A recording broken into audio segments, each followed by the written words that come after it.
ചില വർഷം മുമ്പ് ഒരു സഭയുടെ പാസ്റ്ററായി ദീർഘവർഷം ഉണ്ടായിരുന്നു. ആ സഭയിൽ അതിഥിയായി വന്ന ദേവദാസൻ ആരാധനയ്ക്കെതിരെ സംസാരിച്ചപ്പോൾ സാധാരണ എന്റെ രീതിയിൽ എന്തെങ്കിലും ഒന്ന് ദൈവ നിയോഗത്തിനെതിരെ ദൈവവചനത്തിന് വിരുദ്ധമായി കേട്ടാൽ ഒരു ലേഖനം എഴുതാറുണ്ട്. കുറെ 10-20 വർഷമായി എഴുതുന്നതുകൊണ്ട് ഒരു ലേഖനം എഴുതാറുണ്ട്. അങ്ങനെ ഒരു ലേഖനം എഴുതാൻ ഇരുന്നപ്പോൾ ദൈവത്തിന്റെ ആത്മാ പറഞ്ഞു, തൽക്കാലം എഴുതണ്ട. കുറെ നേരം ശ്രമിച്ചിട്ടും ലേഖനം വന്നില്ല.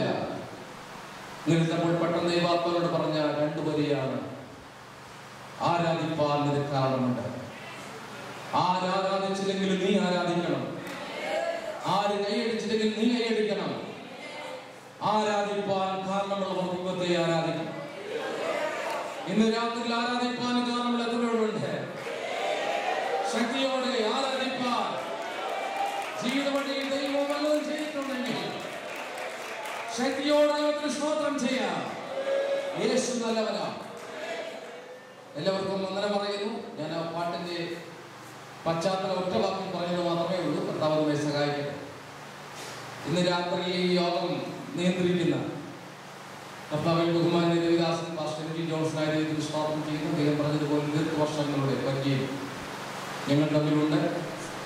അദ്ദേഹം ഈ രാജ്യത്ത് വന്ന് ഈ രാജ്യത്ത് ഒന്നിലധികം സഭകളിൽ ദേവദാസനായി സേവനമനുഷ്ഠിക്കുന്നു. ദൈവത്തിന് സ്തോത്രം ചെയ്യുന്നു. അദ്ദേഹത്തിന്റെ പിതാവ് മാതാവുമായിട്ട് നല്ല ബന്ധമുണ്ട്. അദ്ദേഹത്തിന്റെ മാതാവ് ഈ സമയത്ത് ദൈവത്തിൽ പ്രവേശിക്കപ്പെട്ടു. വളരെ നീക്കപ്പെട്ട ഒരു മാതാവായിരുന്നു. ഈ യോഗത്തിന് നിയന്ത്രണം കൊടുക്കുന്ന, ഇതിനെ നിയന്ത്രിക്കുന്ന കർത്തപ്പെട്ട ദാസൻ പാസ്റ്റർ ബാബു തോമസിനായ ദൈവത്തിന് സ്തോത്രം ചെയ്യുന്നു. ദീർഘവർഷങ്ങൾ പേരുകൊണ്ട് പരിചിതമുള്ള ഒരു വ്യക്തിയാണ് ബാബു തോമസ്. കേരളക്കരയിലെ ഒട്ടുമിക്ക ആനുകാലിക പ്രസിദ്ധീകരണങ്ങളും നിരന്തരം എഴുതുന്ന ഒരു വലിയ ദാസനാണ്. അദ്ദേഹം ഇവിടെ വന്ന് അദ്ദേഹത്തിന്റെ സഭയിൽ വരുന്നതിന് മുൻപേ അദ്ദേഹത്തെ കുറിച്ച് ധാരാളം കേട്ടിട്ടുണ്ട്. ഈ കഴിഞ്ഞ 10-15 ദിവസമായി ഒരു ദിവസം പോലും പ്രസംഗിക്കാതെ, ഒരു ദിവസം പോലും മുടക്കമില്ലാതെ പ്രസംഗിച്ചുകൊണ്ടിരിക്കുക. ഇന്നലെ രാത്രി വളരെ താമസിച്ചാണ് ഞാൻ ന്യൂയോർക്കിലേക്ക് വന്നത്. അതുപോലെ പ്രസംഗിച്ചുകൊണ്ടിരിക്കുക. കഴിഞ്ഞ ആഴ്ചയിൽ 2 സുവിശേഷ പ്രസംഗത്തിനായി ഡാളസിൽ പ്രസംഗിക്കാൻ പോയപ്പോൾ അവിടുത്തെ ഒരു സഭയിലെ പാസ്റ്റർ പറഞ്ഞത്, പാസ്റ്റർ ബാബു തോമസ് ന്യൂയോർക്കിലുള്ള എല്ലാ ദേവദാസന്മാർക്കും മാതൃകയുള്ള ദേവദാസനാണ്. കാരണം ഉള്ളവർ കുറച്ചാണെങ്കിലും നല്ല രീതിയിൽ അവരെ വാർത്തെടുക്കാൻ ദൈവത്താൽ ഉപയോഗിക്കുന്ന ശക്തനായ ദേവദാസനാണ് പാസ്റ്റർ ബാബു തോമസ്. അദ്ദേഹത്തെ ഓർത്ത് ദൈവത്തിന് സ്തോത്രം ചെയ്യുന്നു. ഈ സഭയെ ദൈവം അനുഗ്രഹിക്കട്ടെ. ശക്തന്മാരായ എല്ലാ ദേവദാസന്മാർക്കും ദൈവത്തിന് സ്തോത്രം. വേദിയിലും സദസ്സിലുമായ ദേവദാസന്മാരെ സ്തോത്രം ചെയ്യുന്നു. കർത്താദാസൻ പ്രിയ സാബുജി പാസ്റ്റർ ഇവിടെയുണ്ട്. അദ്ദേഹം എൻ്റെ നല്ലൊരു സ്നേഹിതനാണ്. വളരെ വർഷങ്ങളുടെ പരിചയം ബന്ധമുണ്ട്. മറ്റൊത്തിരി ദേവദാസന്മാരുണ്ട്. വളരെ മുഖം വ്യക്തമല്ല. നിങ്ങൾ എല്ലാവരെയും കർത്താവ് സഹായിക്കട്ടെ. മുമ്പുള്ള സമയത്തിനകത്ത് പറഞ്ഞു തീർക്കാൻ ശ്രമിച്ചുകൊണ്ടൊരു വാക്യം വായിക്കുന്നു. റോമാലേഖനം 12-ാം അധ്യായം 1-2 വാക്യം. റോമാലേഖനം 12-ാം അധ്യായം 1-2 വാക്യം.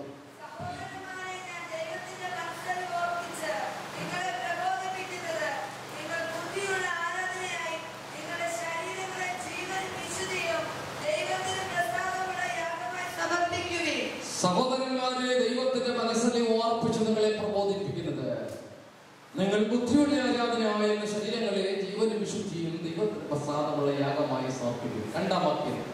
ഈ ലോകത്തിന് അനുരൂപരാകാതെ നന്മയും പ്രസാദവും പൂർണ്ണതയുമുള്ള ദൈവഹിതം ഇന്ന് തിരിച്ചറിയേണ്ടതിന് മനസ്സ് പുതുക്കി രൂപാന്തരപ്പെടുകയും. ഒരാളിൽ പറഞ്ഞാട്ടെ സ്തോത്രം. എന്റെ മുമ്പുള്ള സമയം വളരെ പരിമിതമാണ്. അതുകൊണ്ട് നിങ്ങൾ എല്ലാവരും എന്നോടൊപ്പം ഇന്ന് രാത്രി സഹകരിക്കണം.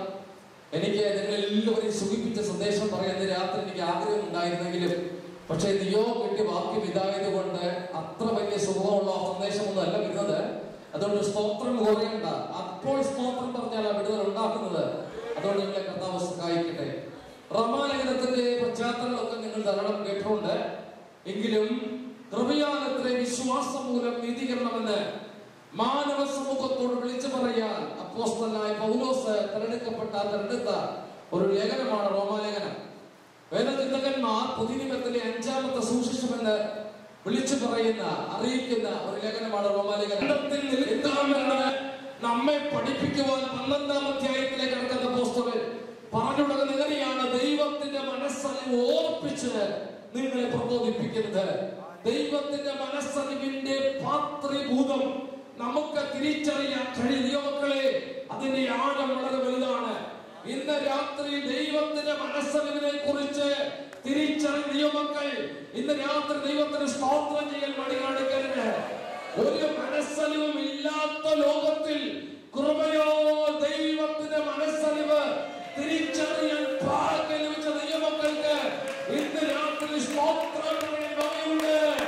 ലോകത്തിൽ മനസ്സലിവില്ലാത്ത ലോകത്തിലാണ് ഞാൻ നിങ്ങൾ ജീവിക്കുന്നതെങ്കിലും യേശു ക്രിസ്തുവിനുള്ള മനസ്സലിവ് ദൈവ സ്നേഹത്തിന്റെ ആഴം തിരിച്ചറിഞ്ഞവർക്കായി ദൈവത്തിന് സ്തോത്രം ചെയ്യുകയാണ്. എങ്ങനെയാണ് ദൈവത്തിന്റെ മനസ്സിനെ ഓർപ്പിച്ച് പ്രബോധിപ്പിക്കുന്നത്? എനിക്ക് നിങ്ങളോട് ഇന്ന് രാത്രി പറയാനുള്ള പ്രബോധനത്തിൽ കടക്കും മുമ്പേ ദൈവത്തിന്റെ മനസ്സിനെ അപ്പോസ്തലൻ ഓർപ്പിക്കാൻ തയ്യാറായതുപോലെ 1-2 വാക്ക് ദൈവത്തിന്റെ മനസ്സിനെ നിങ്ങൾക്ക് അറിയാമെങ്കിലും 1-2 വാക്കുകൾ ഞാൻ നിങ്ങളോട് പറയാൻ താല്പര്യപ്പെടുന്നു. ദൈവത്തിന്റെ മനസ്സലിവ് ഒരു കാര്യം ഇന്ന് രാത്രി നിങ്ങളോട് ഞാൻ പറയാൻ ആഗ്രഹിക്കുന്നത്, ആരും നിങ്ങളോട് മനസ്സലിഞ്ഞില്ലെങ്കിലും മനസ്സലിയാൻ കൊള്ളാകുന്നവരേ ഉള്ളൂ. അത് കാൽവരി ക്രൂശിൽ സ്വന്തം തോളിൽ തലചായ്ച്ച് പ്രാണനെ വിട്ട് അടിമനാഥനാണ്. നിന്റെ ഭർത്താവ് നിനക്കെതിരെ മുഖം മറയ്ക്കുമ്പോൾ, നിന്റെ ഭാര്യ നിനക്കെതിരെ മുഖം മറയ്ക്കുമ്പോൾ, നിന്റെ മക്കൾ നിനക്കെതിരെ മുഖം മറയ്ക്കുമ്പോൾ, നിന്റെ പ്രിയപ്പെട്ടവർ നിനക്കെതിരെ മുഖം മറയ്ക്കുമ്പോൾ, മുഖം മറയ്ക്കാതെ ഓർക്കുന്ന സ്നേഹത്തിന്റെ ആരവം മുഴക്കുന്നവൻ മാത്രമല്ല, മാറോട് ചേർത്ത് നിർത്തുന്ന മനസ്സലിവുള്ളവരുണ്ടെങ്കിൽ അത് യേശു മാത്രമാണ്. ഇന്ന് രാത്രി ആ മനസ്സലിവ് പ്രാപിപ്പാൻ അതിൽ ആഗ്രഹമുള്ള ദൈവമക്കൾ ഇന്ന് രാത്രി ക്രൂശിലേക്ക് വരട്ടെ. അവിടെയോ ഒരു സകല മനസ്സലിവും ഇന്ന് രാത്രി നമുക്ക് തിരിച്ചറിയാൻ വരുന്നത്. നാം എല്ലാവരും കേരളക്കരയിൽ നിന്ന് വണ്ടി കയറിയവരാണ്. അമേരിക്കയുടെ പശ്ചാത്തലത്തിലേക്ക് കേരളക്കരയിൽ നിന്ന് വണ്ടി കയറിയവർക്ക് കേരളത്തിന്റെ പശ്ചാത്തലം ഒരിക്കലും മറക്കാൻ കഴിയുന്നതല്ല. കേരളക്കരയിലാകട്ടെ ലോകത്തിലൂടെയാകട്ടെ മനസ്സലിവില്ലാത്ത ലോകമാണ് പ്രിയരെ നമ്മുടെ ലോകം എന്ന് പറയുന്നത്. ജന്മം കൊടുത്ത നൊന്തുപറ്റ പിഞ്ചു കുഞ്ഞിനെ തലക്കടിച്ചുകൊന്ന് വാഴക്കുടിയിൽ കുഴിച്ചിടുന്ന ഒരു അമ്മയുടെ ലോകമാണെന്ന്. ജന്മം കൊടുത്ത 12 വയസ്സുകാരെ പീഡിപ്പിക്കാൻ മറക്കാത്ത പിതാക്കന്മാരുടെ ലോകം. എവിടെയാണ് ദൈവത്തിന്റെ മനസ്സലിവ്? എവിടെയാണ് മനസ്സലിവുള്ളത്? എവിടെയാ കരുണയുള്ളത്? എവിടെയാ ദയയുള്ളത്? എവിടെയാ സ്നേഹമുള്ളത്? പക്ഷേ ഇന്ന് രാത്രി ഈ മീറ്റിംഗിൽ നമുക്കെല്ലാവർക്കും അറിയാവുന്ന ഒരു കാര്യം ഞാനും കൂടെ വിളിച്ചു പറയാം.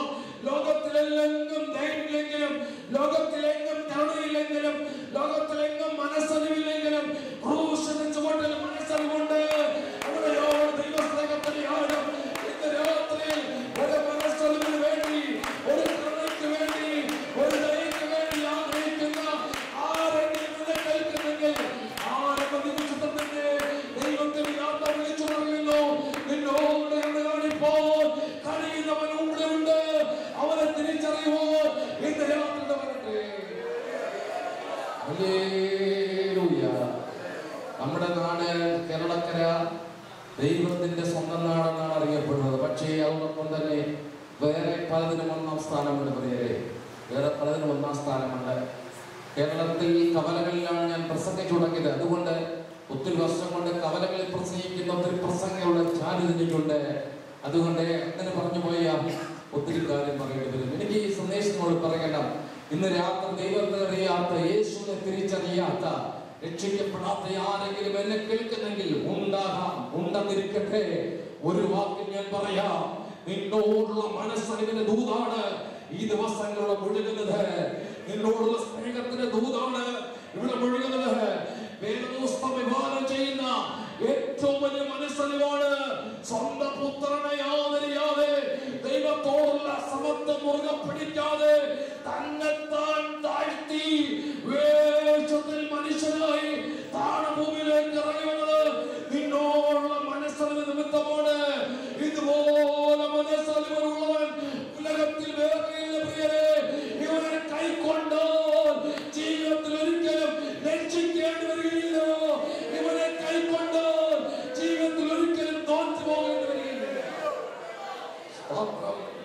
മാനവ സമൂഹത്തോടുള്ള മനസ്സലിവിന്റെ പൂർണ്ണത വെളിപ്പെട്ടത് കാൽവരി ക്രൂശിലാണ് പ്രിയരെ. സ്വന്തം അലയോമന പുത്രൻ സ്വന്തം തോളിന്മേൽ തല ചായ്ച്ച് പ്രാണൻ വിടുമ്പോൾ ഒടുവിൽ പറഞ്ഞൊരു പദമുണ്ട്, സകലതും നിവൃത്തിയായി. എന്താണ് നിവൃത്തിയായത്? നിന്റെ രക്ഷ നിവൃത്തീകരിച്ചാണ് അവൻ ക്രൂശിൽ മരിച്ചത്. നിങ്ങളുള്ള ദൈവത്തിന്റെ സ്നേഹത്തിന്റെ ആഴമാണത്, അതിന്റെ പൂർണ്ണതയാണത്. ഇന്ന് രാത്രി ആദ്യമായി യേശുവിനെ കുറിച്ച് കേൾക്കുന്ന ആരെങ്കിലും ഉണ്ടെങ്കിൽ അപ്പോസ്തലൻ പറഞ്ഞ ദൈവത്തിന്റെ മനസ്സറിവ് ഞാനും എടുത്തു പറയുന്നു. അവന് നിന്നോട് മനസ്സറിവുണ്ട്, നിന്റെ കുടുംബത്തോട് മനസ്സറിവുണ്ട്, നിന്റെ തലമുറയോട് മനസ്സറിവുണ്ട്, നിന്റെ സമൂഹത്തോട് മനസ്സറിവുണ്ട്. മനസ്സറിവുകൾ ഒരുവനേ ഉള്ളൂ, അത് യേശു മാത്രമാണ്. 11-ാം അധ്യായം വരെ എന്താണ് ദൈവത്തിന്റെ മനസ്സറിവെന്ന് താൻ പറഞ്ഞു.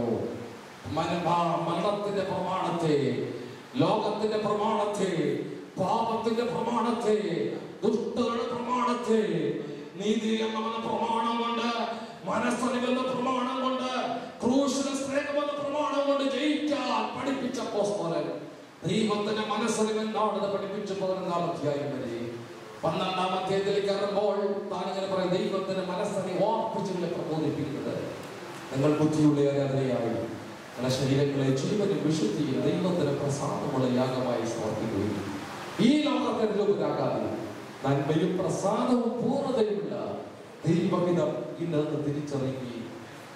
ഹല്ലേലൂയ. ഞാൻ ഇന്ന് രാത്രി ഈ 2 വാക്യത്തിൽ നിന്ന് 3 പദങ്ങൾ നിങ്ങളോട് ഇന്ന് രാത്രി ആത്മനിയോഗത്തിൽ സംസാരിക്കാൻ ആത്മാവിശ്വാസപ്പെടുന്നു. ലിവിംഗ് സാക്രിഫൈസ്, ബുദ്ധിയുള്ള ആരാധന, ജീവനുള്ള ആരാധന. എന്താണ് ആരാധന? ആരാധന പൂർണ്ണത എന്താണ്? എങ്ങനെയാണ് ദൈവത്തെ ആരാധിക്കേണ്ടത്? ആരാധിക്കാൻ കടന്നു വന്ന പ്രിയമുള്ളവരെ, ആരാധിക്കാൻ ആഗ്രഹമുള്ള പ്രിയമുള്ളവരെ, ആരാധിക്കാൻ ഇറങ്ങിത്തിരിക്കാൻ താല്പര്യപ്പെടുന്നവരെ, എന്താണ് ആരാധനയെന്ന് നാം ഇന്ന് രാത്രി അറിഞ്ഞിരിക്കണം. നിങ്ങളോട് പറയാൻ ദൈവത്തിന്റെ ആത്മാവിലെ സന്ദേശം ഒന്ന് തന്നെയാണ്. തുടങ്ങുന്നു ഇങ്ങനെ 3 ആയിട്ട് തിരിക്കാം. ഒന്ന്, പ്രസംഗിക്കാൻ എളുപ്പമുള്ളത് കൊണ്ട്, എളുപ്പം ഞാൻ ആഗ്രഹിക്കുന്നത് കൊണ്ട് 3 ആയിട്ട് തിരിച്ച് രാത്രി കൊണ്ട് പറയാം. ഒത്തിരി സന്ദേശം ഇതിനകത്തുണ്ട്. 2 വാക്യത്തിൽ 30ഓളം സന്ദേശം ഇതിനകത്തുണ്ട്. എന്നാൽ 3 ആയിട്ട് തിരിച്ച് രാത്രി വളരെ വേഗം പറഞ്ഞ് എന്റെ വാക്കുകൾ അവസാനിപ്പിക്കാൻ ആത്മാവിശ്വാസപ്പെടുന്നു. 1, ശരീരത്തെ യാഗമാക്കുക. 2, ഈ ലോകത്തിന് മുമ്പിലാക്കരുത്. 3, മനസ്സ് പുതുക്കി രൂപാന്തരപ്പെടണം. ഇന്ന് രാത്രി എന്നെ കേൾക്കുന്ന പ്രിയമുള്ളവർ, ഈ 3 പദങ്ങൾ ഹൃദയത്തിന്റെ അകത്തുനിന്ന് കുറിച്ചിടണം. 1, ശരീരത്തെ യാഗമാക്കുക, ശരീരത്തെ യാഗമാക്കുക, ശരീരത്തെ യാഗമാക്കുക. സ്തോത്രം. യാഗം കഴിക്കാൻ അക്ഷരികമായ ഒന്നും കൊണ്ടുവന്നിട്ടില്ലെങ്കിലും ഇന്ന് രാത്രി നിന്റെ ശരീരം യാഗമായാൽ സ്വർഗ്ഗം പ്രസാദിക്കും. ഹല്ലേലൂയ. ദൈവത്തെ പ്രസാദിപ്പിക്കാൻ, യേശുവിനെ ആരാധിക്കാൻ ഇറങ്ങിയവരെ, ഇന്ന് രാത്രി ദൈവം മറ്റൊന്നും ആഗ്രഹിക്കുന്നില്ല. നിന്റെ ശരീരത്തെ യാഗത്തിനായി, നിന്റെ ശരീരത്തിനെ ദൈവത്തിന് സമർപ്പിക്കാൻ ഇന്ന് രാത്രി ഏൽപ്പിക്കപ്പെടുമ്പോൾ അവിടെയാണ് ദൈവപ്രസാദം നടക്കുന്നത്, അവിടെയാണ് ആരാധന പൂർണ്ണ നടക്കുന്നത്, അവിടെയാണ് ദൈവപ്രവൃത്തി വെളിപ്പെടുന്നത്. ഇന്ന് രാത്രി ശരീരത്തെ യാഗത്തിനായി ഏൽപ്പിക്കപ്പെടാൻ ഏത് വ്യക്തി കഴിയും, അവിടെയാണ് ദൈവപ്രവൃത്തി വെളിപ്പെട്ടു വരുന്നത്. ആരാധന എന്നുള്ളതിന്റെ കഠിനത്തിൽ യാഗം എന്ന് നാം പഠിച്ചിട്ടുണ്ട്. യാഗം, ആരാധന, ഇതൊക്കെ ചിന്തയുള്ള പദങ്ങളാണ്. അപ്പോൾ ഇവിടെ പുസ്തകം പറഞ്ഞ ശരീരത്തെ യാഗമാക്കണം, ശരീരത്തെ യാഗമാക്കണം, ശരീരത്തെ ആരാധനയായി സമർപ്പിക്കണം, ശരീരത്തെ യാഗമാക്കണം. സ്തോത്രം. ദൈവത്തിന്റെ മനസ്സിലെ ഹൃദയത്തിൽ വരുമ്പോഴേ ഈ ശരീരം യാഗമാകാനായി ഏൽപ്പിക്കപ്പെടുകയുള്ളൂ. ശരീരം എങ്ങനെയാണ് യാഗമാക്കുന്നത്? ശരീരത്തെ യാഗമാക്കാൻ എങ്ങനെയാണ് കഴിയുക? ആരാധന എന്ന് പറയുന്നത് കയ്യടിയല്ല പ്രിയരെ. ആരാധന എന്ന് പറയുന്നത് അന്യഭാഷയല്ല. ആരാധന എന്ന് പറയുന്നത് സ്തോത്രം അയച്ചു കൊടുക്കുന്നതല്ല. ആരാധന എന്ന് പറയുന്നത് നേർച്ച കൊടുക്കുന്നതല്ല. ആരാധന എന്ന് പറയുന്നത് ഉരുള നേർച്ച അല്ല. ആരാധന എന്ന് പറയുന്നത് ആലയത്തിൽ മെഴുകുതി കത്തിക്കുന്നതല്ല. ആരാധന എന്ന് പറയുന്നത് കൊന്ത ചെല്ലുന്നതല്ല, കർമ്മങ്ങളല്ല, ചൊല്ലുകളല്ല, വാഴ്ത്തുകളല്ല, ഉപദാസങ്ങളല്ല, അനുഷ്ഠാനങ്ങളല്ല, കർമ്മങ്ങളല്ല, ആചാരങ്ങളല്ല. ഈ ലോകത്തെ ദൈവത്തിന് വേണ്ടി നീ കൊടുക്കുമെന്ന് പറയുന്ന ഒന്നുമല്ല ആരാധന. യഥാർത്ഥ ആരാധന എന്താണെന്ന്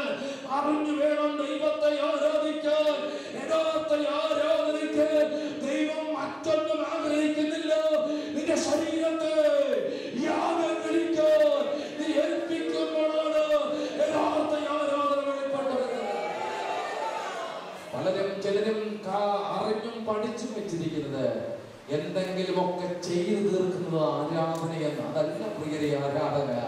പാസ്റ്ററായാൽ ആരാധിക്കാൻ പറ്റുമെന്ന് ഞാൻ വിശ്വസിക്കുന്നില്ല. ഞാൻ പാസ്റ്ററായതുകൊണ്ട് നിങ്ങൾക്ക് ഇഷ്ടമായിരിക്കും. സ്തോത്രം. പാസ്റ്ററായതുകൊണ്ട് ആരാധന നടത്തുന്ന ഞാൻ വിശ്വസിക്കുന്നില്ല. സെൻട്രൽ പാസ്റ്ററായതുകൊണ്ട് ആരാധന നടത്തുന്ന ഞാൻ വിശ്വസിക്കുന്നില്ല. ഓവർസിയർ ആയതുകൊണ്ട് ആരാധന നടത്തുന്ന ഞാൻ വിശ്വസിക്കുന്നില്ല. ദൈവം പറയുന്ന സ്വർഗ്ഗ വിഭാവനം ചെയ്യുന്ന ആരാധന ഏതാണ്? നിന്റെ ശരീരം യാഗമായെങ്കിലേ സ്വർഗ്ഗം പ്രസാദിക്കുന്ന ആരാധനകളുള്ളൂ. അതിനുവേണ്ടി നമ്മെ സമർപ്പിക്കാൻ ഇന്ന് രാത്രി ഏൽപ്പിക്കപ്പെടണം. അതിലേക്ക് ഇന്ന് രാത്രി കടക്കാൻ പോകുകയാണ്. എന്താണ്? ശരീരത്തെ യാഗമാക്കുക. ശരീരത്തെ യാഗമാക്കണം. ശരീരത്തെ ആരാധനയായി സമർപ്പിക്കണം. അത് പഠിക്കുമ്പോൾ നാം പഴയ നിയമത്തിലേക്ക് പോകണം. ഈ റോമാലേഖനം എഴുതുന്ന പശ്ചാത്തലം കൂടെ എന്ന് പറയുമ്പോൾ അതിലേക്ക് ഞാൻ നിങ്ങൾ പറയുന്നത് പെട്ടെന്ന് മനസ്സിലാകും. ഒറ്റ വാക്കിൽ റോമാ പശ്ചാത്തലം വേഗത്തിൽ പലരോട് പറഞ്ഞു എനിക്ക് മനസ്സിലാകൂ. അക്കാലത്തെ അക്ഷരികമായ അമ്പലങ്ങളുടെയും ദേവാലയങ്ങളുടെയും മാനുഷിക ദൈവങ്ങളുടെയും ആലയങ്ങളുടെ മുമ്പിൽ പോയി സ്വന്തം ശരീരം കീറിമുറിച്ച് ചോര ഒലിപ്പിച്ച് വട്ടം നടക്കുന്ന ഇപ്പോൾ നാം പഠിച്ച ശരീരം യാഗമാകുന്ന ഒരുപാട് പേര് നമുക്കറിയാം. ശരീരം യാഗമാകുന്നത് ആരാധന. വായിക്കൊള്ളാത്ത അന്യഭാഷ പറഞ്ഞ് ഫോട്ടോ ഷൂട്ട് ഇട്ട് സംഘടന സ്പിരിറ്റ് പങ്കെടുക്കുന്നതല്ല ആരാധന. ഓ യേശുവിന് വേണ്ടി മരിക്കാൻ തയ്യാറാകുന്ന ആരാധന. യേശുവിന് വേണ്ടി മരിക്കാൻ തയ്യാറാകുന്ന ആരാധന. ഓ ഇന്ന് രാത്രി എല്ലാം പാതിരെ മാറട്ടെ, എല്ലാം ഉണ്ടാകലെ മാറട്ടെ. നമ്മളൊന്ന് യേശുവിന് വേണ്ടി മരിക്കാൻ ഇന്ന് രാത്രി ഏൽപ്പിക്കാൻ ആരുണ്ട്?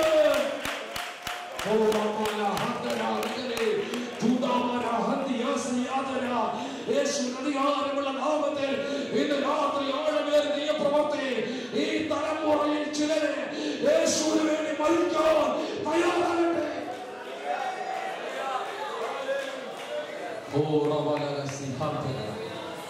എന്താ ശരീരം യാഗമാകുക? മറ്റു ഉദാഹരണം യേശുവാണ്. ഗത്സമന തോട്ടം മുതൽ ഗോൽഗോഥ വരെ, ഗത്സമന തോട്ടം മുതൽ ഗോൽഗോഥ വരെ കൂടെ പ്രാർത്ഥിക്കാൻ ഉണ്ടാകുന്നത് കരുതി അവർ മാറിപ്പോയി പ്രിയരെ. പക്ഷെ പ്രവൃത്തിയില്ല. കണ്ണുനീർ തുള്ളികൾ നിലത്ത് വീണ് ചോര തുള്ളികളെ പോലെയാണ്. അവിടെ മുതൽ പല സ്ഥലങ്ങളിൽ മാറി മാറി വിസ്തരിക്കപ്പെട്ടു. എല്ലാവരും കൈവിടപ്പെട്ട്, എല്ലാവരും ഉപേക്ഷിക്കപ്പെട്ട്, എല്ലാവരും തള്ളപ്പെട്ട് ഈ നീതിമാൻ ഒരു കുറ്റം കാണുന്നില്ല നിലവിൽ വിധിക്കപ്പെട്ടപ്പോൾ കുറ്റമില്ലാത്ത രക്തത്തെ എല്ലാവരും കാണിച്ചു കൊടുക്കുമ്പോൾ നാം ഒരു കാര്യം ഓർക്കണം. ഗോൽഗോഥ എന്ന ആ സ്ഥലത്തേക്ക് യേശു വലിച്ചെറിയപ്പെടുകയാണ്. എന്തിനാണെന്നറിയാമോ? യാഗം പൂർണ്ണമായിട്ട് ദൈവസഭയെ ഉടലെടുപ്പിക്കുവാൻ, യാഗം പൂർണ്ണമാക്കിയിട്ട് ദൈവസഭയെ നേടുവാൻ യേശു കാൽവറിയിൽ സമർപ്പിക്കപ്പെട്ടു. എന്താ യാഗം? നീ നിന്നെ തന്നെ ഏൽപ്പിക്കുമ്പോൾ വേദന ഭാരമായി തോന്നത്തില്ല, സങ്കടം ഭാരമായി തോന്നത്തില്ല, മുറിവുകൾ ഭാരമായി തോന്നത്തില്ല, രോഗം ഭാരമായി തോന്നത്തില്ല. പിറുപിറുപ്പില്ലാതെ ലക്ഷ്യത്തിനെ കുതിക്കുന്നവനാണ് ദൈവമൈതൽ. ദൈവത്തിന്റെ മഹത്വം. ഹല്ലേലൂയ. യേശു ക്രിസ്തുവിന്റെ 3.5 വർഷം കൊണ്ട് ചെയ്യാത്തത് യേശു ക്രിസ്തു 3 ദിവസം കൊണ്ട് ചെയ്തു. എപ്പോഴാണെന്നറിയാമോ? 3.5 വർഷം കൊണ്ട് യേശു ചെയ്തതിലധികം 3.5 വർഷം കൊണ്ട് യേശു അത്ഭുതം ചെയ്ത് രോഗികളെ സൗഖ്യമാക്കി, ഭൂതങ്ങളെ പുറത്താക്കി, അത്ഭുതങ്ങളാലും ഇടയാളങ്ങളാലും വലിയ പ്രവർത്തികളാലും താൻ മാത്രം ദൈവപുത്രൻ എല്ലാവർക്കും വെളിപ്പെടുത്തി. പക്ഷേ അതിലധികമായി ചെയ്തത് 3 ദിവസം കല്ലറയിൽ ഉറങ്ങിയപ്പോഴാണ് യേശു അതിലധികമായി ചെയ്തത്. കല്ലറയിൽ യേശു അടക്കപ്പെടുമ്പോൾ, ക്രൂശിൽ യേശു മരിക്കുമ്പോൾ ദൈവസഭ എന്ന ആഗോള സഭയ്ക്ക് രൂപം കൊടുത്തത് ക്രൂശിലാണ്. നിന്നെ വീണ്ടെടുപ്പോൾ, എന്നെ വീണ്ടെടുപ്പോൾ യേശു കാൽവരിയിൽ മരിച്ചത് അതൊരു മാനമല്ലോ, അതൊരു വിജയമാണ്.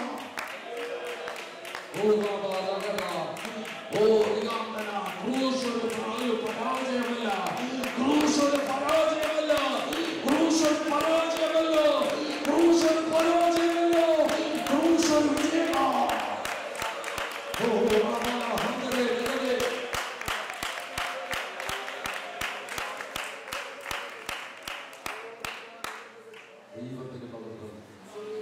യാഗത്തിന് പറ്റിയ ഉദാഹരണം യേശു പ്രിയരെ. തന്റെ ലക്ഷ്യം താൻ തിരിച്ചറിഞ്ഞിരുന്നു. തന്നെ അയച്ചത് എന്തിനാണെന്ന് തിരിച്ചറിഞ്ഞിരുന്നു. തന്നെ അയച്ചത് എന്തിനാണെന്ന് തിരിച്ചറിഞ്ഞപ്പോൾ അതിനു വേണ്ടി എന്തു വിലയും കൊടുക്കാൻ യേശു തയ്യാറായി. അതിനെ യാഗമെന്ന് പറയുന്നത് മനസ്സിലായോ? അതിനെ ശരീരം യാഗമാക്കുക പറയുന്നത് തന്നെ വിളിച്ചത്, തന്നെ അയച്ചത് എന്തിനാണ്, തന്നെ ഭൂമിയിലേക്ക് അയച്ചത് എന്തിനാണെന്ന് തിരിച്ചറിഞ്ഞപ്പോൾ അതിനു വേണ്ടി വില കൊടുക്കാൻ അതിനു വേണ്ടി യേശു തയ്യാറായി. അതിനാ യാഗം എന്ന് പറയുന്നത്. എന്താ യാഗം? യേശുവിനെ വിളിക്കുന്നു. എന്തിനാ വിളിച്ചത് എന്നുള്ള ബോധ്യം തിരിച്ചറിഞ്ഞ് അതിനു വേണ്ടി എന്തു വിലയും കൊടുത്ത് നിൽക്കാൻ തയ്യാറാകുന്നത് യാഗം എന്ന് പറയുന്നത്. ശരീരം യാഗമാക്കാൻ എല്ലാവർക്കും പറ്റത്തില്ലോ.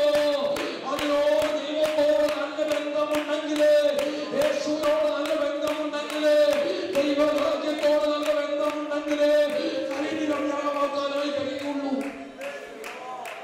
ദൈവത്തിന്റെ സ്തോത്രം. എന്താണ് യാഗം? ശരീരത്തെ യേശുവിനായി സമർപ്പിക്കുക, അവയവങ്ങളെ യേശുവിനായി സമർപ്പിക്കുക. എന്ത് വില കൊടുത്ത് ദൈവരാജ്യത്തിനോട് നിൽക്കുക. മുറിവേൽക്കുമ്പോൾ ഇതെനിക്ക് പരാജയമാണ്, വേണ്ട എന്ന് പറഞ്ഞ് പുറകോട്ട് പോകാതെ എന്തു വന്നാലും യേശു മതി എന്ന് പറയാൻ തയ്യാറാകുക. ഇന്ന് രാത്രി അത് പറയാൻ പറ്റും. കൈ രണ്ടും മാറണമെന്ന് ചേർത്ത് വെച്ച് ഇന്ന് രാത്രി കൈ രണ്ടും മാറണമെന്ന് ചേർത്ത് വെച്ച് ഇന്ന് രാത്രി ഉറക്കെ വിളിച്ചു പറ, എന്തു വന്നാലും യേശു മതി എനിക്ക്. ഉറക്കെ വിളിച്ചു പറ. പിശാച് കേൾക്കട്ടെ, ന്യൂയോർക്കിനെ അടക്കി വലിക്കുന്ന ദുഷ്ട പിശാച് കേൾക്കട്ടെ, സകല മന്ത്രവാദികളെ കേൾക്കട്ടെ, സകല ആഭിചാരങ്ങൾ കേൾക്കട്ടെ. ഇന്ന് രാത്രി ഉറക്കെ വിളിച്ചു പറ, എന്തു വന്നാലും യേശു മതി എനിക്ക്, യേശു മതി എനിക്ക്, യേശു മതി എനിക്ക്, യേശു മതി എനിക്ക്.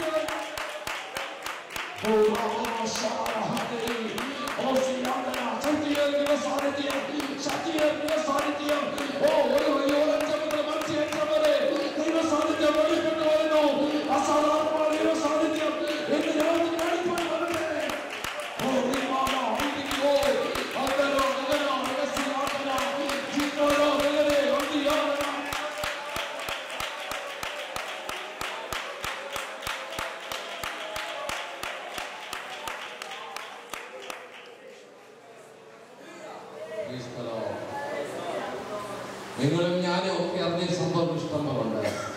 Nigeria, Libya, Sudan, Iraq, Pakistan ഇവിടങ്ങളിലൊക്കെ യേശുവിന് വേണ്ടി മരിക്കാൻ ആർക്കും മടിയില്ല. എന്താ അവളുള്ള പഠനം? ഈ അടുത്ത സമയത്ത് അതിനെക്കുറിച്ച് വലിയൊരു പഠനം ഞാൻ വായിപ്പാണ്ടിയായിരുന്നു. എന്താ പഠനം? അവരുടെ സഭകളിലൊക്കെ പഠിപ്പിക്കുന്നത്, അവരുടെ പള്ളിയിലൊക്കെ പഠിപ്പിക്കുന്നത് അറിയാമോ? അവരുടെ പള്ളി പഠിപ്പിക്കുന്നത് എന്റെ ദേശമെന്ന് കൈകൊട്ടിപ്പാടുന്നത് അല്ല ആരാധന. അവരുടെ സഭകളിൽ പഠിപ്പിക്കുന്നത് നാളെ നിന്റെ തോളിൽ നേരെ, തലയ്ക്ക് നേരെ വാളെടുത്ത് വെക്കുമ്പോൾ ജീസസ് എന്ന് പറഞ്ഞ് മരിക്കാൻ നീ ഏൽപ്പിക്കണം. അതാ ആരാധന. ഇന്ന് രാത്രി കാലം വിളിച്ചു പറയാം, അമേരിക്കയിൽ എല്ലാ കാലവും വാഴാമെന്ന് വിചാരിക്കരുത്. നിന്റെ തലമുറ ഭാവിയിൽ അമേരിക്കയിൽ ഇതുപോലുള്ള വെല്ലുവിളികൾ നിന്റെ തലമുറ വരുമ്പോൾ യേശുവിനെ തള്ളി പറയാതെ നിന്റെ തലമുറ നിൽക്കാൻ നിന്റെ സമയം പഠിപ്പിക്കുക, നിന്റെ സമയം പഠിപ്പിക്കുക, നിന്റെ സമയം പഠിപ്പിക്കുക.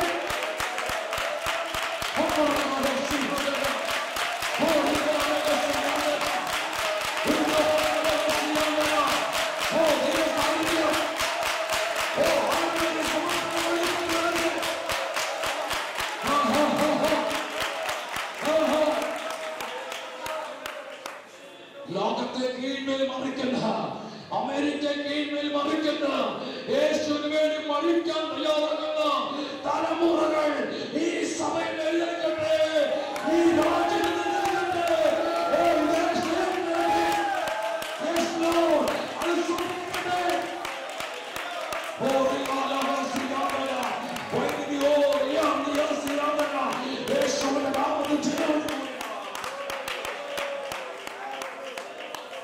ദൈവത്തിന് സ്തോത്രം ചെയ്യുന്നു. കേരളക്കരയിലെ, മലയാളിക്കരയിലെ പിതാക്കന്മാർ കഷ്ടം സഹിച്ചപ്പോൾ രണ്ടും മൂന്നും തലമുറകൾ തിന്നു കൊഴുത്ത് നെയ്യും പിടിച്ചിരിക്കുകയാ. ഒരു കാര്യം ഓർത്തോണം, എല്ലാ നാളും ബെൻസുകാരെ നടക്കാമെന്ന് വിചാരിക്കരുത്. എല്ലാ നാളും പട്ടുമത്തെ കടക്കാമെന്ന് വിചാരിക്കരുത്. ദൈവത്തിന്റെ പ്രവൃത്തി നിന്റെ തലമുറയിൽ വെളിപ്പെടാം. യേശുവിനെ തള്ളി പറയാതെ, ജീവനാണെങ്കിലും മരണമാണെങ്കിലും യേശു മതി എന്ന് പറയാതെ ശക്തന്മാർ നിന്റെ തലമുറയിൽ അതോട് ആരാധന,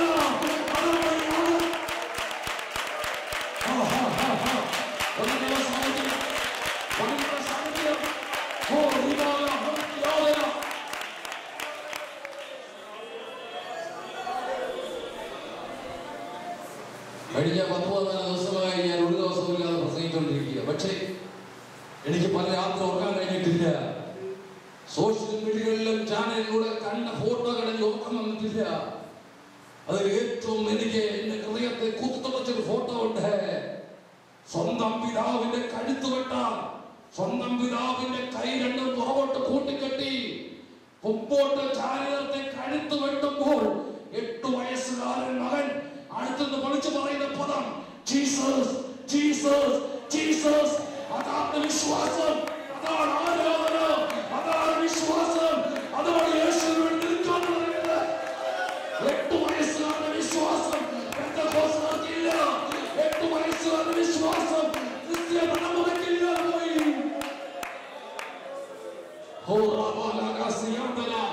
8 വയസ്സുകാരൻ ഇറാഖിൽ വിളിച്ചു പറഞ്ഞു ജീസസ്. അപ്പനെ കൊല്ലുന്നത് കണ്ടോണ്ട് പറഞ്ഞു ജീസസ് ജീസസ് ജീസസ്. പെന്തക്കോസ്തുകാരെ, നീ പഠിപ്പിക്കുന്നതിന്റെ തലമുറയെ എന്തുകൊണ്ടാണ് അമേരിക്കയുടെ തലമുറ നഷ്ടപ്പെട്ടു പോകുന്നത്? ശരിയായ ഉപദേശം പഠിപ്പിച്ചില്ല, ശരിയായ വഴിയിൽ നടത്തിയില്ല, ശരിയായ റൂട്ടിൽ കൊണ്ടുപോയില്ല. ഇന്ന് രാത്രി പഠിപ്പിക്കണ്ട്. ആരാധന കീബോർഡ് വലിക്കുന്നതല്ല, ആരാധന ഡ്രംസ് അടിക്കുന്നതല്ല, ആരാധന നൃത്തം ചെയ്യുന്നതല്ല, ആരാധന ഇട്ടത് ലൈറ്റ് അടിക്കുന്നതല്ല. ആരാധന യേശുവിന് വേണ്ടി കൊടുക്കുന്നതാ. അവിശ്വാസ ആരാധന, അവിശ്വാസ ആരാധന, അവിശ്വാസ ആരാധന.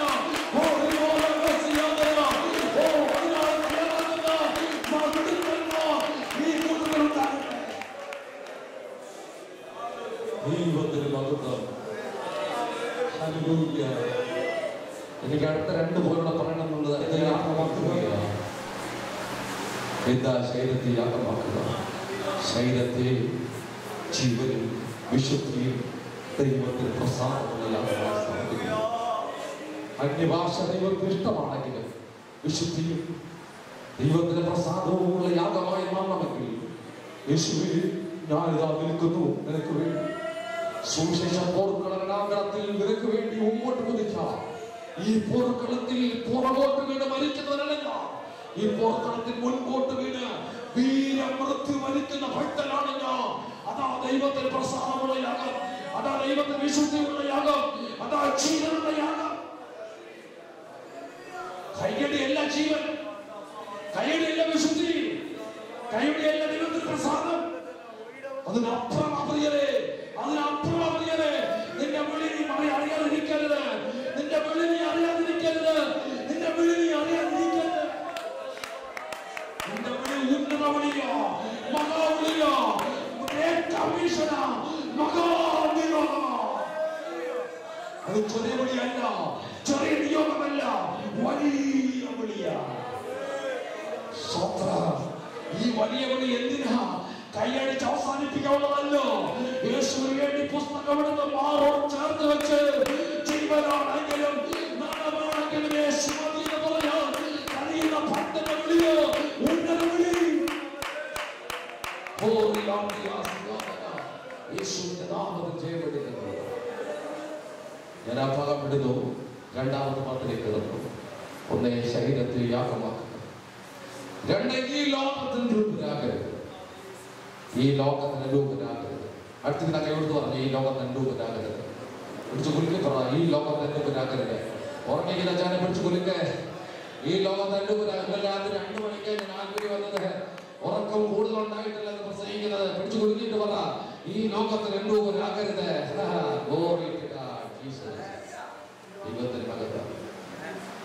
എന്താ ഈ ലോകത്തിന്റെ പ്രത്യേകത? യോഹന്നാൻ അപ്പോസ്തലൻ തന്റെ സുവിശേഷത്തിലെ ലേഖനത്തിന്റെ ഫലഭാഗങ്ങളിൽ പറഞ്ഞു, ഈ ലോകം പിശാചിന്റെ അധീനതയാണ്. നാം ഇവിടെ ജനിച്ചവരാ. രക്ഷിക്കപ്പെടുന്ന ഓരോ ദൈവത്തിനും ഉയരത്തിന് ആത്മാവിനാൽ ജനിക്കുകയാണ്.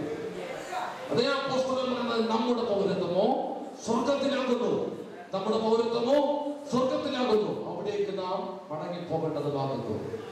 പൗരത്വം സ്വർഗത്തിലുള്ള അല്ലെങ്കിൽ പറഞ്ഞാട്ടെ, പൗരത്വം സ്വർഗത്തിലുള്ള അല്ലെങ്കിൽ പറഞ്ഞാട്ടെ, ഉറപ്പില്ലാത്തോ? ഉറപ്പില്ലെങ്കിൽ രാത്രി പ്രാപിച്ചിട്ടേ പോകാവൂ. മണ്ണോട് ചേരുന്ന നിന്റെ ചൂട്ടുകൊട്ടാരമെല്ലാം ഇടിച്ചു പൊളിക്കപ്പെടുമ്പോൾ നിത്യത എന്ന പൗരത്വം പ്രാപിച്ചിട്ടേ പോകാവൂ. നിന്റെ പൗരത്വം സ്വർഗത്തിലാണ്. ദുഷ്ടന്റെ പിശാചിന്റെ അധീന ലോകത്തിൽ നാം പാർക്കുന്നെങ്കിലും നാം ജനിച്ചത് ഉയരത്തില്ല. നമ്മുടെ പൗരത്വം സ്വർഗത്തില്ല. അമേരിക്കയുടെ ഗ്രീൻ കാർഡ് കൊണ്ടെങ്കിൽ കൈവച്ചു, രക്ഷിക്കപ്പെട്ടവന്റെ പൗരത്വം സ്വർഗത്തില്ല. തിരിച്ചറിയാൻ സ്വർഗത്തിലില്ല, ആധാർ കാർഡ് സ്വർഗത്തിലില്ല, ഗ്രീൻ കാർഡ് സ്വർഗത്തിലില്ല, സിറ്റിസൺ സ്വർഗത്തിലില്ല. സിറ്റിസൺ സ്വർഗത്തിൽ വേറെത്രയുണ്ട്?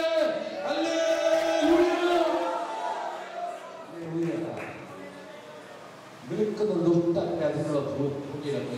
പക്ഷേ നാം ഉയരത്തിലെ ആത്മാവ് കണ്ടിരിച്ചില്ല. നാം ഇവിടെ പാർക്കുന്ന വെറും സ്ഥാനാപതികളാണ്. ഡൽഹി ചെന്നാൽ 70ഓളം രാജ്യങ്ങളുടെ സ്ഥാനാപതികളുണ്ട്. ഡൽഹി അമേരിക്കയുടെ അംബാസഡർ, അമേരിക്കയുടെ സ്ഥാനാപതി ഡൽഹിയിലൂടെ ഒരു കാറിൽ സഞ്ചരിക്കുമ്പോൾ അമേരിക്കയുടെ സ്ഥാനാപതിയുടെ മുമ്പിൽ കൊടിയുണ്ട്. കാറിന് മുമ്പിൽ ഇന്ത്യയുടെ കൊടിയല്ല, അമേരിക്കയുടെ കൊടി. അമേരിക്കയുടെ അംബാസഡർ ഡൽഹിയിലൂടെ കാറിൽ യാത്ര ചെയ്യുമ്പോൾ അമേരിക്കയുടെ അംബാസഡർ കാറിന് മുമ്പിൽ കൊടിയുണ്ട്, അത് അമേരിക്കയുടെ കൊടിയാ. ഇന്ത്യയിലെ പാർക്കുന്നെങ്കിലും കൊടി അമേരിക്കയുടെയാ. എന്താ അതിന്റെ അർത്ഥം? ഞാൻ ഇവിടുത്തുകാരനല്ല, പാർക്കുന്നത് ഇന്ത്യയിലാണെങ്കിലും ഇവിടുത്തുകാരനല്ല, ദേശം വേറെയാ. ഇനി ഈ സ്ഥാനാപതിയുടെ ആഹാരം എന്തുവാ?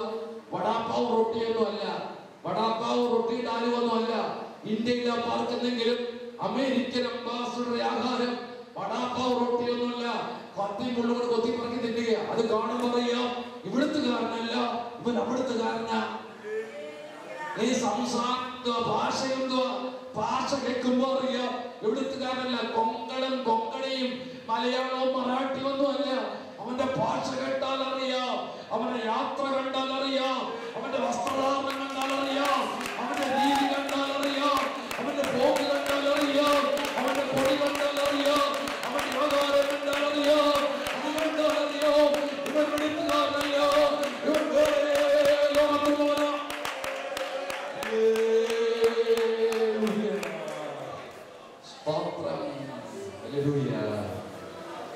അവന്റെ കൊടി സ്നേഹത്തിന്റെ കൊടിയാണ്, അവന്റെ ഭാഷ സ്നേഹത്തിന്റെ ഭാഷയാണ്. ദൈവത്തിന്റെ ആഹാരം തേനിനേക്കാൾ മധുരമുള്ള ദൈവം.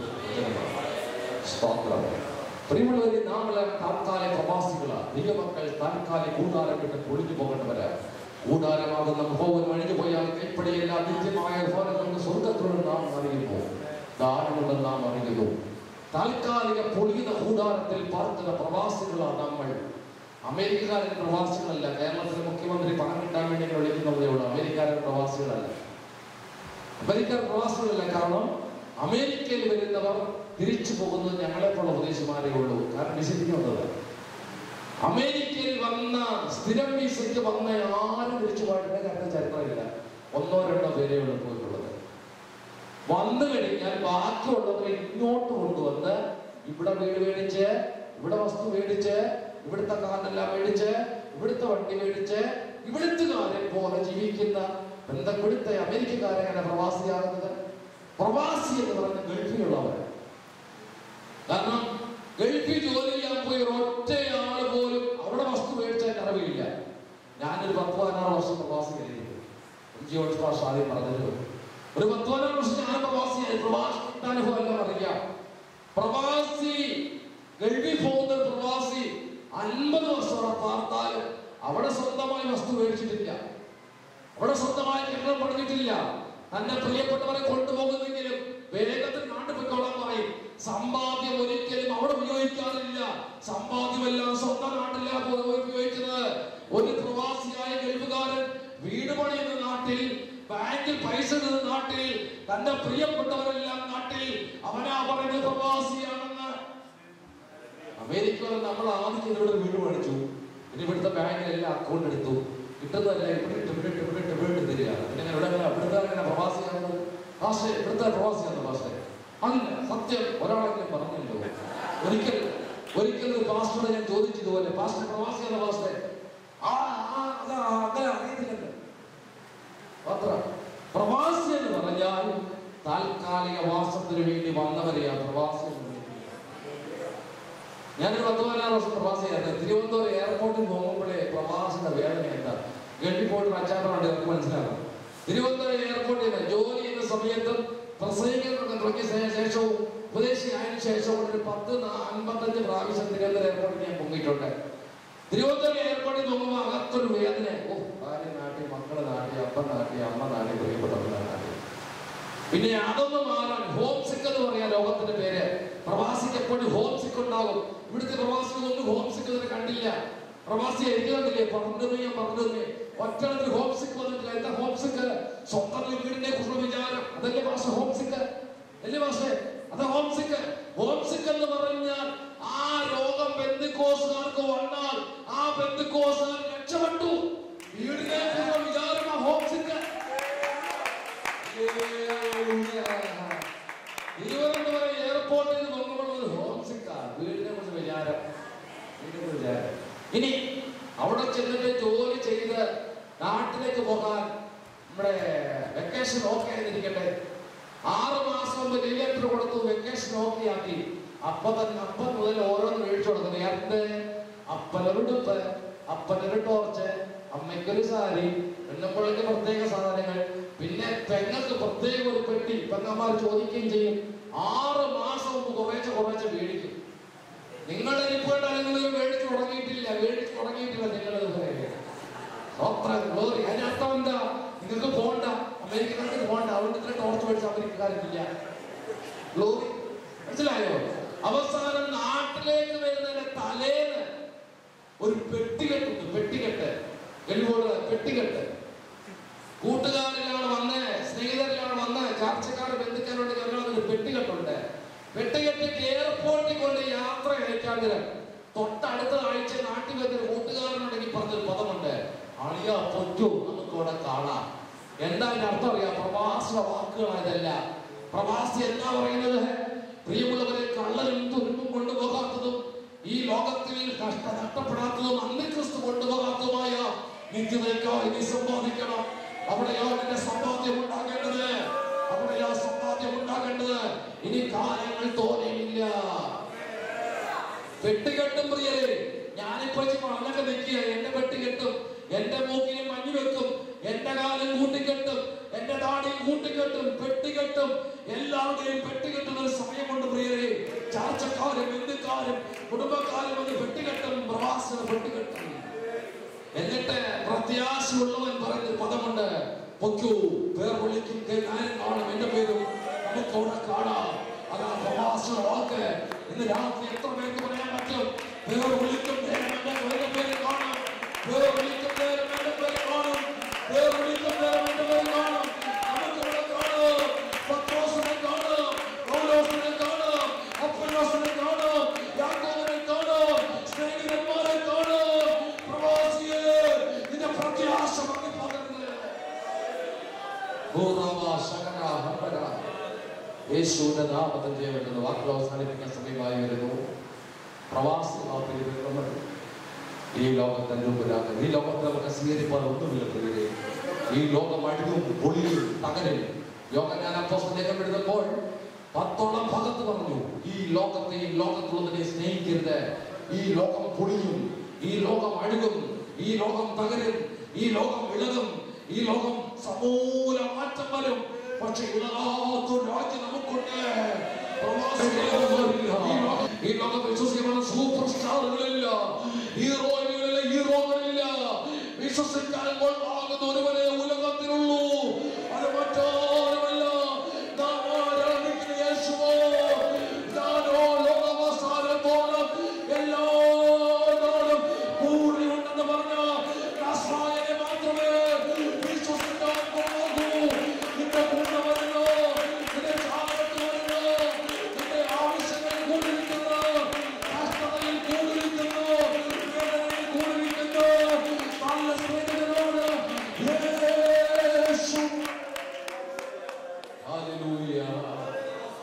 എന്നെ കേൾക്കുന്ന ടീനേജ് കുട്ടികളെ, യൗവനക്കാരെ, നിങ്ങളോടൊരു വാക്ക്, ഈ ലോകത്തിൽ വിശ്വസിക്കാൻ കൊള്ളാവുന്ന ഒരുവരെ ഉലകത്തിനില്ല.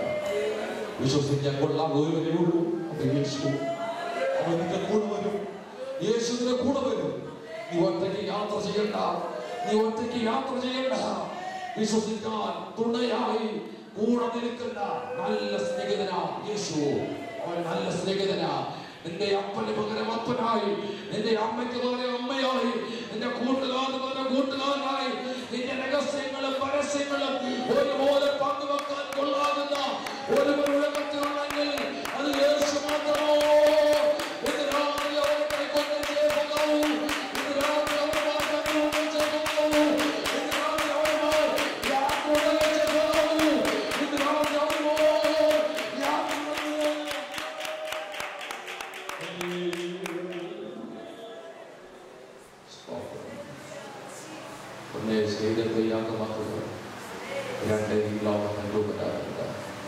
ഈ ലോകം ഇളകുന്നതാണ്, തകരുന്നതാണ്, കുലുങ്ങുന്നതാണ്, ഒടിയുന്നതാണ്. എന്റെ സമ്പാദ്യമെല്ലാം ഒരു നിമിഷം കൊണ്ട് അവസാനിക്കുന്നതാണ്. അത് വരാതിരിക്കാൻ ഈ ലോകത്തെ തൂക്കലാകരുത്. സ്തോത്രം. ഈ ലോകത്തെ തൂക്കലാകരുത്, ഈ ലോകത്തെ തൂക്കലാകരുത്. ഒരുപാട് പേരെ കുറിച്ച് കേട്ടിട്ടുണ്ട്, കണ്ടിട്ടുണ്ട്, രുചിച്ചറിഞ്ഞിട്ടുണ്ട്. ഉണ്ടാക്കിയതെല്ലാം തകർന്ന നിമിഷം പൊട്ടിപ്പോയി ഒരുപാട് പേരെ കണ്ടിട്ടുണ്ട്. ഈ ലോകത്തിൽ നിനക്ക് അനുകരിപ്പാൻ ഒന്നുമില്ല. മൂന്നാമത്തെ പത്തിലെ കിടക്കുന്നു, മനസ്സ് പുതുക്കി രൂപാന്തരപ്പെടുന്നു. അത് കൈകൊടുത്ത് പറഞ്ഞേന്ന് കുലുക്കി പറ, കുലുക്കി പറ.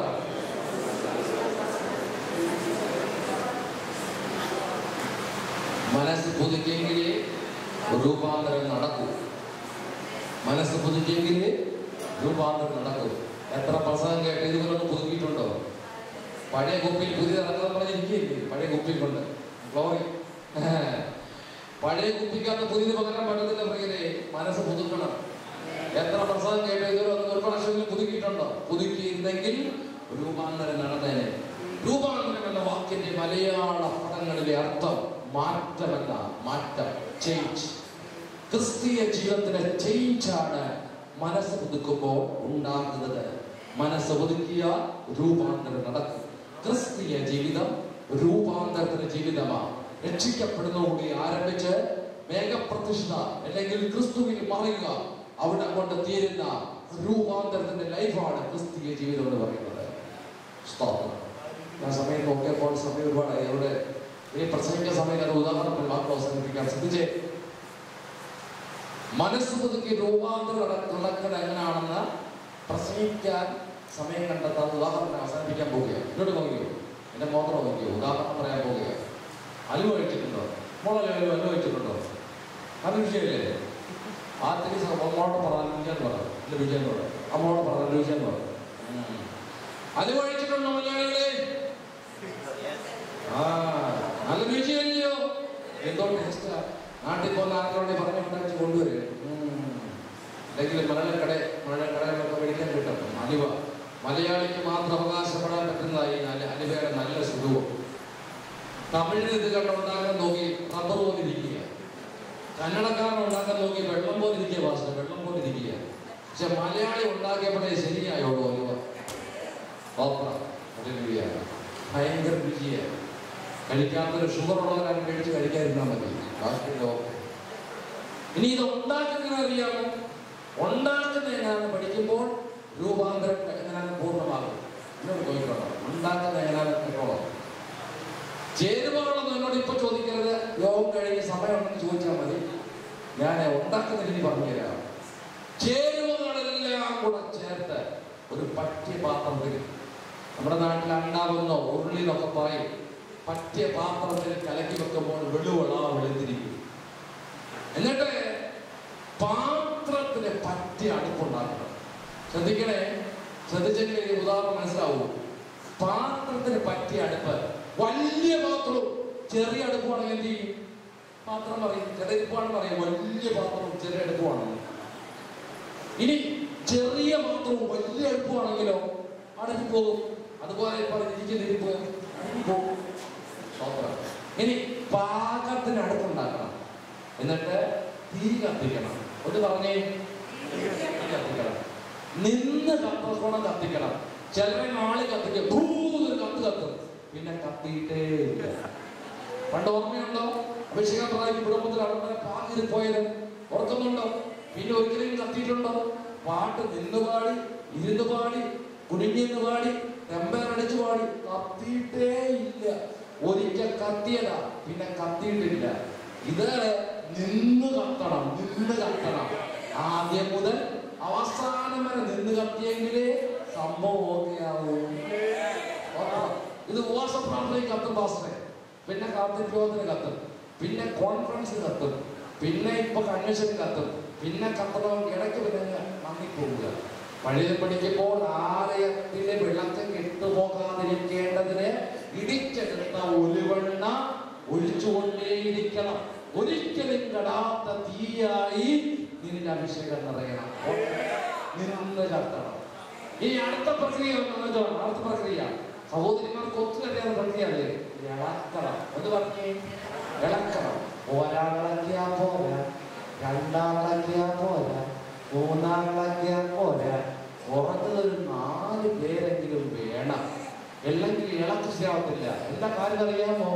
1 മണിക്കൂർ ഇളക്കിയാ പോരാ, 2 മണിക്കൂർ ഇളക്കിയാ പോരാ, 3 മണിക്കൂർ ഇളക്കിയാ പോരാ, കുറഞ്ഞത് 4 മണിക്കൂർ. ചില വിചാരിക്കുന്നത് ഇത് ഓംപ്ലേറ്റ് ഉണ്ടാക്കാൻ പറഞ്ഞ് ഇറങ്ങിയ ടീമുണ്ട്. തിരുപ്പുണ്ട് രക്ഷിക്കപ്പെട്ടതേ ഓംപ്ലേറ്റ് ഉണ്ടാക്കാൻ പറഞ്ഞിരിക്കുന്ന ടീമുണ്ട്. തിരുപ്പുണ്ട് ചില അങ്ങനെ പഠിപ്പിക്കുന്നത്. ഞാൻ ആരോട് സുഷിരം പറഞ്ഞാലും മുട്ടക്കച്ചവടക്കാരന്റെ കഥ പറയും. അവർ സമയം പോലെ പറയാൻ പാസ്റ്റേ, മുട്ടക്കച്ചവടക്കാരന്റെ കഥ അറിയാമോ? പണ്ട് ഞങ്ങളടുത്ത് മുഖത്തലയിൽ ആലുമൂട്ടിൽ ഒരു അച്ചായൻ മുട്ടക്കച്ചവടത്തിന് പോയി. 50 രൂപ പോക്കറ്റിലുണ്ട്. ഒരു സൈക്കിളും കൊണ്ടാ പോയത്. 50 രൂപ ചന്തയിൽ കൊണ്ടുപോയി 50 മുട്ട വാങ്ങി. അത് വിറ്റ് പിന്നെ 100 കിട്ടും. 100 രൂപയ്ക്ക് വീണ്ടും മുട്ട വാങ്ങി. 100 രൂപയുടെ മുട്ട വീണ്ടും വിറ്റ് 400 ഇങ്ങനെ പെരുകി പെരുകി പെരുകി പെരുകി പെരുകി പെരുകി വലിയ ഫാം വരെ എത്തി. താൻ 50 രൂപയ്ക്ക് മുട്ടയും മേടിച്ചോണ്ട് താൻ വീട്ടിലേക്ക് വരിക. വരുന്ന സൈക്കിളിൽ ബ്രേക്ക് ഇല്ല. ഒരിറക്കത്ത് വന്നു, പിടിച്ചിട്ട് ബ്രേക്ക് കിട്ടിയില്ല. ദാ പറഞ്ഞു വേണം മുട്ടയും പൊട്ടി. ഇതുപോലെ ഇറങ്ങിയ ടീമുണ്ട്. ഇപ്പൊ പിടിക്കാൻ മുത്തൂരെന്നും പറഞ്ഞു. ഇത് അങ്ങനെ സംഭവമല്ല കേട്ടോ. ഒന്ന് പറഞ്ഞു ചുമ്മാ ഇളകട്ടെ ഇളകട്ടെ. അങ്ങനെ ഇളക്കാവതല്ല. ഞാനിപ്പോ 5-6 വർഷം കൊണ്ട് കേരളത്തിൽ അങ്ങോളം ഇങ്ങോളം ഇന്ത്യക്ക് പുറത്തൊക്കെ 5-6 വർഷം കൊണ്ട് ഒരുപാട് റെക്കോർഡ് പ്രസംഗിക്കുന്നുണ്ട്. വളരെ റെക്കോർഡ് 10-15 വർഷം 5-6 റെക്കോർഡ് പ്രസംഗിക്കുന്നുണ്ട്. പലയിടത്ത് ചെല്ലുമ്പോൾ ഭാഷണം പറയാൻ തോന്നുന്നു ഇളക്കണേ. ഇത് അങ്ങനെ ഇളക്കുന്ന കാര്യമല്ല പറയുന്നത്. ഇത് അങ്ങനെ ഇളക്കുന്ന കാര്യമല്ല. അവിടെ നിന്ന് വെയിറ്റ് ചെയ്ത് അടി കൂട്ടി ഇളക്കണം. അത് മനസ്സിലായോ? അതുകൊണ്ടാണ് ഞാൻ ഇന്ന് രാത്രി അടി കൂട്ടി ഇളക്കുന്നത്. മേളിൽ ഇളക്കുന്ന പുള്ളികളുണ്ട്. അതിന്റെ പിന്നാലെ ഞാൻ വരുമായിരിക്കും അടുത്ത യോഗത്തിന്. മേളിൽ ഇളക്കുന്ന കാര്യമില്ല പറഞ്ഞ, അടി കൂട്ടി ഇളക്കുന്ന കാര്യം പറയുന്നത്. ചിലരുണ്ട് മേളിൽ നിന്ന് ഇളക്കി വിടുതൽ സ്വത്രം സ്വത്രം സ്വത്രം. അതല്ല, ഞാനിന്ന് രാത്രി അടി കൂട്ടി ഇളക്കുക. അടി കൂട്ടി ഇളകില്ലെങ്കിൽ നന്നാവത്തില്ല. ഇളക്കിയില്ലെങ്കിൽ അടി പിടിക്കും. അടി പിടിച്ചാൽ പിന്നെ പശു കൊടുക്കാനേ കൊള്ളാവും. മനസ്സിലായോ? നന്നായിട്ട് ഇളക്കണം. ബാബു തോമസ് ഭാഷ ഇളക്കുന്നു, പിന്നെ മറ്റേ ഭാഷ ഇളക്കുന്നു. ഇന്ന് ഞാൻ ഒരു മണിക്കൂർ ഇളക്കുന്നു. നാളെ എന്റെ പിന്നാലെ സാബൂജി വരുന്നുണ്ട്, പണം ഇളക്കിക്കോളും. ഇന്നലെ വിവേക് തോമസ് ഇളക്കി, നാളെ ജെയിംസ് ജോൺ ഇളക്കും. മാറി മാറി ഇളക്കുക. എന്തിനാണെന്നറിയാമോ? നന്നായിട്ട് ഇളയിക്കോട്ടെ, നന്നായി മാറ്റം വരട്ടെ എന്ന്. ഓരോ ഇളക്കിലും കളർ മാറും. വെളുത്തുന്ന സാധനമാണ് അടപ്പി വെച്ചപ്പോൾ ഓരോ ഇളക്കിലും കളർ മാറും. കളർ മാറി കളർ മാറി കളർ മാറി കളർ മാറി ഒരു 3-3.5 മണിക്കൂർ വരുമ്പോൾ ഇത് ഈ കറുത്ത കളറിലേക്ക് പ്രവേശിക്കും. അതാണ് ഇതിന്റെ പ്രധാനപ്പെട്ട ഭാഗത്തേക്ക് വരുന്നത്. പ്രധാനപ്പെട്ട ഭാഗത്തേക്ക് വരുമ്പോൾ ഇതിന്റെ കളർ മാറി കറുപ്പിലേക്ക് പ്രവേശിക്കും. ഇതിന് മുമ്പുള്ള അവസ്ഥ വലിയൊരു അവസ്ഥയാണ്. 3-3.5 മണിക്കൂർ ഇളക്കി ഇളക്കി സ്വപ്നം. ഇന്ന് രാത്രി ഞാൻ ഇളക്കുന്നത് എന്റെ മഹത്വം വെളിപ്പെടാനല്ല, നിനക്ക് മാറ്റമുണ്ടായി സ്വർഗം അകത്തെടുക്കാനാ. ഇന്ന് രാത്രി അടികൂട്ടി ഇളക്കുന്നത്. ഇന്ന് രാത്രി തിരിച്ചറിഞ്ഞ് മനസ്സ് പുതുക്കി രൂപാന്തരപ്പെടട്ടെ. നിന്റെ അവസ്ഥയ്ക്ക് മാറ്റം വരാനാ, നിന്റെ രോഗം സൗഖ്യമാകാനാ, നിന്റെ ഇല്ലായ്മയ്ക്ക് മാറ്റം വരാനാ, നിന്റെ അകത്തെ മനുഷ്യൻ പുതുക്കം പ്രാപിക്കാനാ, സ്വർഗീയ വെളിപ്പാട് ലഭിക്കാനാ ഇന്ന് രാത്രി വചനം പ്രസംഗിക്കുന്നത്. ഇന്ന് രാത്രി നിനക്കൊരു മാറ്റം ഉണ്ടാകട്ടെ.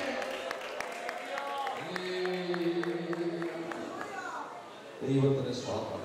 ഒടുവിൽ ഒരു 3.5 മണിക്കൂർ കഴിയുമ്പോൾ പ്രധാന കാർമ്മികൻ വരും. പുള്ളി പറഞ്ഞൊരു പണമുണ്ട്, സംഭവം മൂത്തു. കസേര ഇതിന് മൂത്ത കാര്യമല്ലേ ഈ പറയുന്നത്. ചില കസേര ഇതിന് മൂക്ക് പാസ് ഇതിന് കസേര മാറത്തില്ല. അങ്ങനെ മൂത്ത കാര്യമല്ലേ ഈ പറയുന്നത്. അങ്ങനെ മൂത്തതല്ല. വരങ്ങളാൽ നിറഞ്ഞും ഫലങ്ങളാൽ നിറഞ്ഞു എന്ന് പറഞ്ഞ്, വരങ്ങളാൽ നിറഞ്ഞും ഫലങ്ങളാൽ നിറഞ്ഞു. മൂക്കുന്നതിൽ ഒരു ടാർജറ്റ് ഉണ്ട്, ക്രിസ്തു എന്ന തലയോളം എന്ന് പറഞ്ഞ്, ക്രിസ്തു എന്ന തലയോളം. അതിന് വേളിൽ ആരും പോകരുത്. ക്രിസ്തു എന്ന തലയോളം വരങ്ങളാൽ നിറഞ്ഞും ഫലങ്ങളാൽ നിറഞ്ഞും കൊള്ളാകുന്നവനായി തെളിയണം, കൊള്ളാകുന്നവനായി തെളിയണം, കൊള്ളാകുന്നവനായി തെളിയണം. ഇന്ന് രാത്രി ആര് പറയും എന്റെ അകത്തെ മനുഷ്യൻ മുതുക്കം പ്രാപിക്കുന്നു, ഇന്ന് രാത്രി രൂപാന്തരം നടക്കുന്നു, എന്റെ അവസ്ഥയ്ക്ക് മാറ്റം വരുന്നു, ആത്മീയതലത്തിന് മാറ്റം വരുന്നു, ഭൗതികതലത്തിന് മാറ്റം വരുന്നു, ശാരീരികതലത്തിന് മാറ്റം വരുന്നു.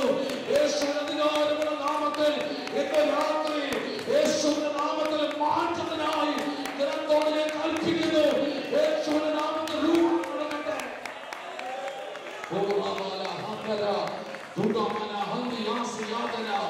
യേശുവിന്റെ നാമത്തിൽ ചെയ്യപ്പെടുകയാണ്.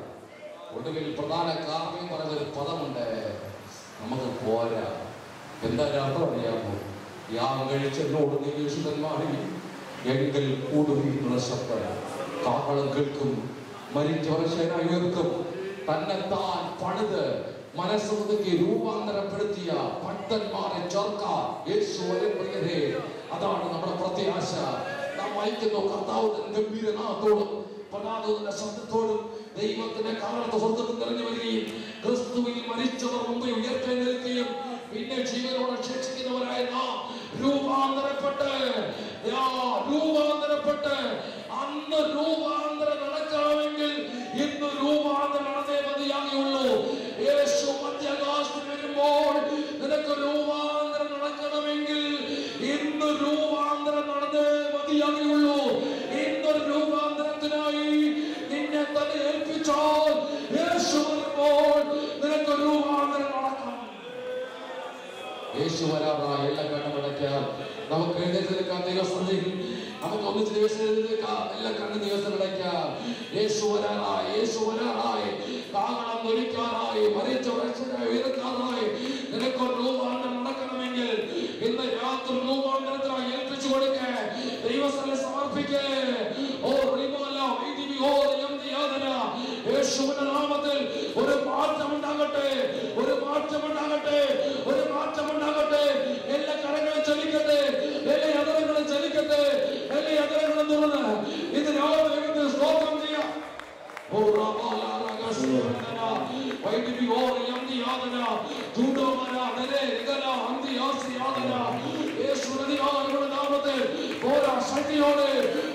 ശക്തിയോടെ അതരങ്ങൾ തുറക്കട്ടെ, അതരങ്ങൾ തുറക്കട്ടെ, അതരങ്ങൾ തുറക്കട്ടെ, കരങ്ങൾ ചലിക്കട്ടെ, അതരുടെ മനുഷ്യന് മാറ്റം ഉണ്ടാകട്ടെ.